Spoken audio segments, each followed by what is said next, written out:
Hey, Matt Christian here again, and today we're going for a ride in Buford the Blue Ford, and I'm just going to talk about a few things. I'm hands-free, everybody. I gotta be hands-free anyway. This is a stick shift, 5-speed, and with that clutch, you definitely wouldn't want to try to hold a phone and have a conversation. Not that it's legal anyway, but beyond all that, I just want to kind of talk about what I've been through and my experience with MAGA and the situation that's happened with Donald Trump and politics in America, and there seems to be this demoralization going on inside of America, especially for conservative Christians like myself. Me being a Bible believer, and I love to study the Word of Jesus. Red letter's my favorite, and when I look at those things, and I look at the things that I've been taught in my life, and how I'm supposed to be compassionate about making sure people are okay in this world, and that compassion and that mercy and that empathy is important,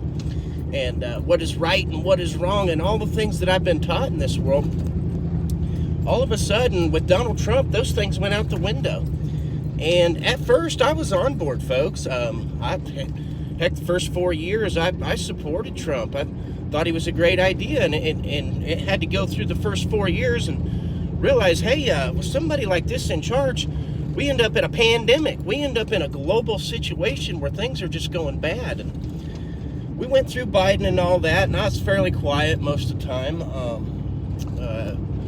I don't necessarily agree with the Democrats either, for everybody's information. I'm not a Democrat. I'm not a liberal. I'm not anti-government. I'm not an anarchist. I'm not anti-Semitic, even though I like to point out the hypocrisy of the state of Israel and how they claim to be the Jewish state, as if they represent something holy, and if you say anything bad against them, then you're anti-Semitic. And I just want everybody to know that's not me. I'm not anti-Semitic.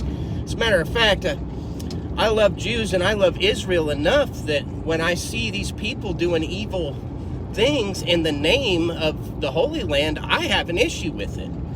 And they can sit there and say, well, we're Jews and all that, but you know what? The Pharisees had to have the very same discussion with Jesus, who was an immigrant, by the way.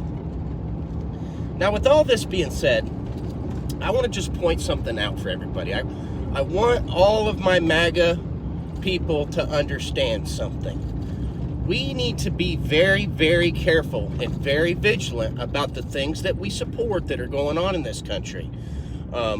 If you're about law and order, then you should never, ever, ever support arresting people without due process.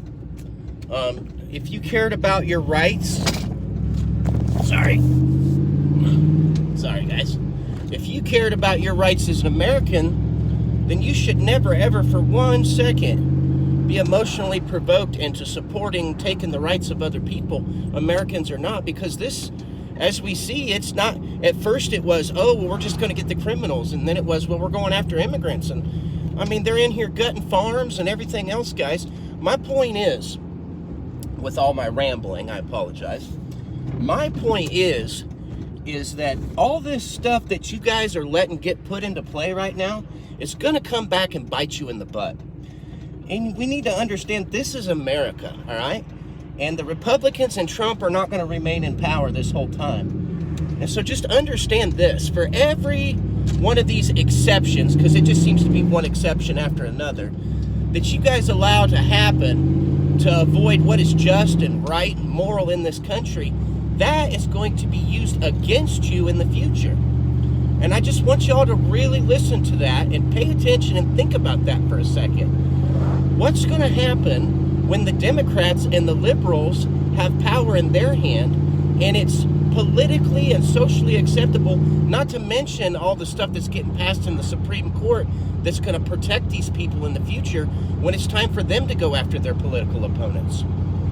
I mean, so if you're the kind of person who's a MAGA member and you have the attitude like Donald Trump's got, that, you know, you hate your opponents, he's called for people to be hanged, etc., etc. I don't need to go into the details. Y'all understand what it is, but y'all are turning your head to these things, and just know that one day it's coming soon, that that power is not going to be in your hands anymore.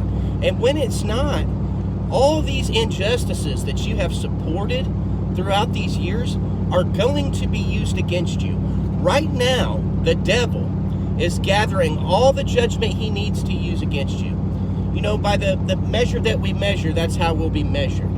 And he has to kind of follow those rules. You know, he's still underneath God. He's still underneath Jesus. He had to go to God to even ask to afflict Job. So understand that scripture is saying that in the last days that we'll endure an hour of temptation. Well, y'all, that hour is here. And every moment that you're tempted into these injustices because you feel like you're justified in what you're doing because you don't agree with somebody else's culture, they don't assimilate well enough, just remember that those things will be turned against you one day. And everything you say in support right now, the devil is going to use against you in the future. So please, open your eyes, stop supporting violent political rhetoric, stop supporting going after the opposition, stop supporting no warrants going into the street and just apprehending people off the street to check their papers. That's a world you don't want to live in when you're the one who has to produce the burden of proof to say why you need to be here. But what do I know, guys? I'm just a bad Christian. Have a great day. I love y'all.